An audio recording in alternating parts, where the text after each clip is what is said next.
નવરાત્રિને લઈને જિલ્લામાં નવરાત્રિ પૂર્વે પોલીસે ગરબાના લોકેશનનું મેપિંગ શરૂ કર્યું. જિલ્લામાં નવરાત્રિના ગરબા આયોજનના તમામ લોકેશનનું પોલીસ દ્વારા મેપિંગ શરૂ કરવામાં આવ્યું છે. આ વર્ષે ખેલૈયાઓની સુરક્ષા સાથે અસરકારક ટ્રાફિક નિયમન માટે પોલીસે માઇક્રો પ્લાનિંગ શરૂ કર્યું હોવાનું જિલ્લા પોલીસ વડા સુશીલ અગ્રવાલે જણાવ્યું. વડોદરા તાલુકાના પોલીસ સ્ટેશનની હદના ભાયલી વિસ્તારમાં ગત વર્ષે ઓક્ટોબર મહિનામાં નવરાત્રિના બીજા નોરતાના રાત્રે અવાવરૂ સ્થળે સગીર બોયફ્રેન્ડ સાથે વાતો કરતી 16 વર્ષની વિદ્યાર્થીની સાથે ગેંગરેપ થયો હતો. બોયફ્રેન્ડને ગૂંધી રાખી હવસખોરો સગીરા સાથે દુષ્કર્મ કર્યું હતું. આ ઘટનાના પરથી બોધપાઠ લેતી પોલીસે આ વર્ષની નવરાત્રિમાં ખેલૈયાઓની સુરક્ષા માટે જડબે-સલાક પ્લાનિંગ શરૂ કર્યું છે. આ મામલે જિલ્લા પોલીસ વડા સુશીલ અગ્રવાલે જણાવ્યું કે જિલ્લામાં નવરાત્રિ દરમિયાન વડોદરા જિલ્લામાં મોટા પાયે ઉજવણી થવાની છે, જેથી પોલીસ દ્વારા ગરબા આયોજકો સાથે બેઠક કરવામાં આવશે. હાલ પોલીસ દ્વારા મોટા 7 અને બીજા નાના મળીને તમામ ગરબાના લોકેશનનું મેપિંગ કરવામાં આવી રહ્યું છે. આ ઉપરાંત ગરબા સ્થળની વિઝિટની કામગીરી પણ ચાલુ છે. નવરાત્રિ દરમિયાન કાયદો અને વ્યવસ્થા સાથે ખેલૈયાઓની સુરક્ષા પોલીસની પ્રાથમિકતા રહેશે. વડોદરા જિલ્લાની અંદર આવનાર નવરાત્રિના ભાગરૂપે બહુ મોટા પ્રમાણે આ ઉત્સવ યોજનાર છે અને આ ઉત્સવની માટે નાના મોટા 7 જેટલા કમર્શિયલ ગરબાઓ અને નાના મોટા ઘણા બધા શેરી ગરબાઓની તમામ લોકેશન પોલીસ દ્વારા મેપ કરવામાં આવી છે.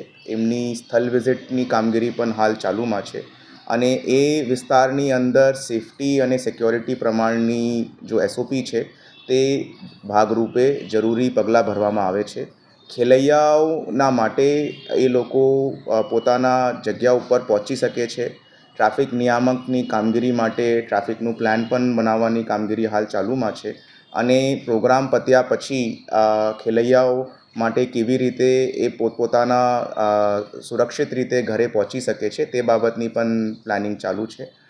આ વર્ષે પોલીસની શી ટીમની મહિલા અધિકારી કર્મચારીઓ પણ ગરબાના ડ્રેસની અંદર ખેલૈયાઓ સાથે ગરબાના વેન્યુ ઉપર ફરતી રહેશે, જેનાથી કોઈ પણ અનિશ્ચિત બનાવ હોય તે અંદર અટકાવવા માટેની યોગ્ય પગલાં ભરવા માટે તાત્કાલિક પોલીસની હાજરી તે જગ્યા ઉપર હોય.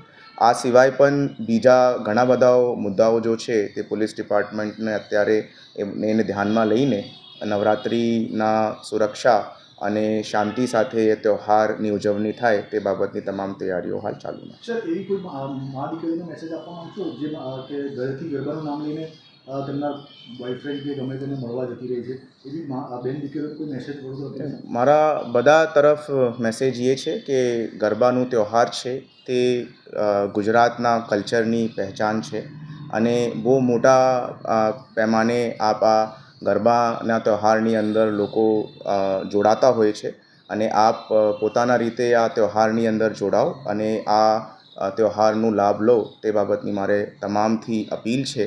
અને તમામ લોકોને કે ગરબાના જો વેન્યુ છે તે વેન્યુની અંદર આપ સુરક્ષિત મહેસૂસ કરો અને તે તમામ વેન્યુની અંદર અમે લોકો અત્યારે પ્લાનિંગ કરી રહ્યા છે કે એક પોલીસની હેલ્પ ડેસ્ક અમે લોકો ચાલુ કરાવશું અને એ હેલ્પ ડેસ્ક ઉપર અગર આપને કોઈ પણ આવશ્યકતા હોય તો આપ તાત્કાલિક ત્યાં અપ્રોચ કરી શકો છો.